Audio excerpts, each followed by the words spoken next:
Hello, everyone. And this is my very first podcast, and I'm so delighted to have Roger with us today. Roger has been my tutor at Cambridge, and he's recently been given the credential of MCC for all the hard work over the years. Congratulations, Roger. Divya, thank you so much. Yes, it's great to be the guest on your first podcast. I'm honoured and delighted. Thank you. And what a staging post. First podcast. Thank you. And you're quite right. Yes, I'm fresh from being recognised as a master coach by the International Coach Federation. And so, milestone for both of us, Divya. Definitely, definitely. And you've been such a support system in my journey. So I will use these special moments to know more for me and for our listeners, what we can get from the journey you've had in coaching. So I am setting up and helping more people have simpler, easier lives through coaching. So it would be really helpful to understand and know where you started and what can we do to build a business. Well, Divya, it's great to hear that you're starting a business. It was great to work with you at Cambridge. And I'm absolutely sure that you will be able to help so many people. But running a coaching business and managing to eat hot food and pay the mortgage requires more than just being a great coach. You've got to find clients.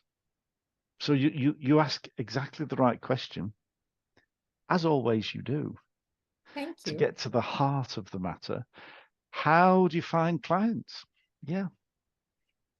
I was fortunate all those many years ago when I went into self-employment. I'd been working with a headhunting consultancy.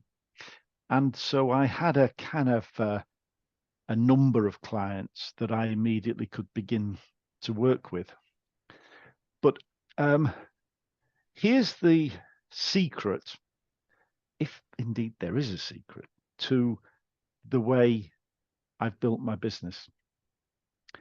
I have a monopoly which differentiates me from every other single coach there is. And my monopoly, Divya, is this. If you want to work with Roger Fielding, you have to work with me. But Divya, you have exactly the same monopoly, because if somebody wants to work with you, with Divya Shah, they have to work with you. So I think that's a funny way of saying, do you know, it's built on relationships. It's always such a delight to be in your presence. And I know you have a monopoly, that's you. And so right to say that we do have that monopoly. Building relationships is the key.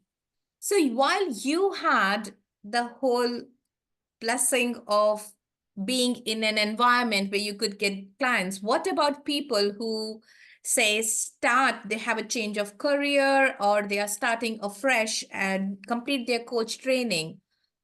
Where can they start as they look for building their business? Well, I think in a way the principle still applies, that it's based on relationships. We each of us are the only one of ourselves. So the starting point, because there are hundreds of coaches on the web, and there's difficult to differentiate between any of us. So it's about the people you know. So if you're starting your business, try to list the people you know. Try to list the people that you've forgotten you know, but who've come across you, because there will be a longer list than you think. And let them know what you're doing. Don't try to sell to them, because people will buy if they know you and they trust you and they respect you, but they have to know you're there and they have to know that you're now available and freelance and wanting to coach. And those people may well be happy to recommend and refer you to other people. So I know there's all kinds of marketing that we can do, and I don't I don't disparage any of that, but a great starting point is, who do I know? Who already knows me, and who might even refer me to somebody else to have a conversation? And I've found building relationships, doing a good job, I've found then people will return, there'll be repeat business. People will move from one company to another and take me into the new company they have. And if it's life coaching, I mean, most of my work is with corporates, but if it's life coaching, it may be that people, recommend you. So for me, and if we keep it very, very simple, because there's not a marketing lesson, is it? Build on relationships you have, because that is to exploit the monopoly you've got about being the only person you are. It's the relationship with you.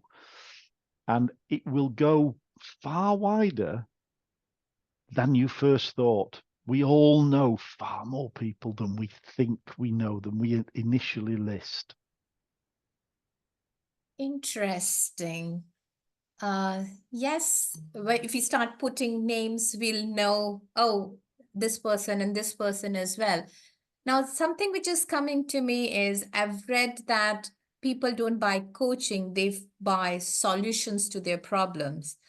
And when we are at coach training, we learn about coaching, and we know that we can solve any issues. It's about that safe space, having that space to explore and reflect and progress. So when we are speaking to family and friends, what are we telling them? Because is that I'm a coach, or what am I helping them with? A really great question, because people don't always understand what a coach is. Or if they hear the word coach, they think of perhaps a sports coach Sports coach, especially with who Euro going on. absolutely, somebody who can teach people technique and so on and so forth. And a coach is quite the opposite of that. We're not teaching at all. So I like to describe coaching perhaps as a coach as a thinking partner. We help people think things through, and it can be so powerful if people are listened to, asked provocative questions, and are asked to say out loud what they're thinking, and that can lead to realizations. So a coach probably has a belief that the solution, the best decision somebody can make, is already somewhere within them, and the coach can help bring it out. As my belief is that my client's best decision is better than my best advice. Let's help people think things through. And the power of simply asking powerful questions, provocative questions, helping somebody to reframe their thinking, and listening to them, providing a bit of space for them to speak out loud, is immensely powerful. I think that's the essence of coaching. You None of us like to talk to ourselves, so we don't speak out loud if we're by ourselves, but we do if we're in conversation with somebody else. But like, people know what they want to do in their mind. So sometimes they think, I can actually figure this out. Why do I need a coach? Well, do you know, the funny thing is, they can figure it out, but they need a coach to just clear the weeds, push the branches out of the way, and help them with that thinking. And it can be so powerful. So I think that's what I would say. People, perhaps it's almost the principle of my coaching that people have the best answer within themselves, but they might not be able to dig it out. They might not be able to get it to the surface of their thinking. So that's what a coach will do.